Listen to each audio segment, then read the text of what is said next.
Class 10 অংশীদারি কারবার প্রয়োগ 5। তিনজন অবসরপ্রাপ্ত ব্যক্তি 19,500 টাকা, 27,300 টাকা এবং 15,600 টাকা মূলধন নিয়ে একটি লেদ কারখানা স্থাপন করার 1 বছর পর দেখলেন 43,200 টাকা লাভ হয়েছে।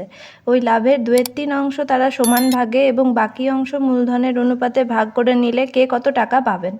লাভের 2/3 অংশ তারা সমানভাবে ভাগ করে নেবে, অর্থাৎ 43,200 ইন্টু 2/3 কাটাকাটি করে আসছে 28,800 টাকা তারা তিনজনে সমান ভাগে ভাগ করে নেবে। বাকি থাকছে 43,200 থেকে 28,800 বিয়োগ করে 14,400 টাকা তিনজনে সমান ভাগে ভাগ করে নেবে।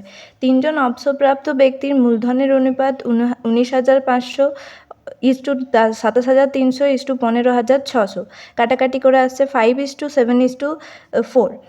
প্রথম ব্যক্তি পাবে, কাটলাম 5/16 ইন্টু 14,400 সমান 4,500 টাকা। দ্বিতীয় ব্যক্তি পাবে 6,300 টাকা। তৃতীয় ব্যক্তি আছে 36,000 টাকা। অতএব প্রথম ব্যক্তি মোট পাবে 28,800 ভাজিত 3 যোগ 4,500 টাকা সমান 14,100 টাকা।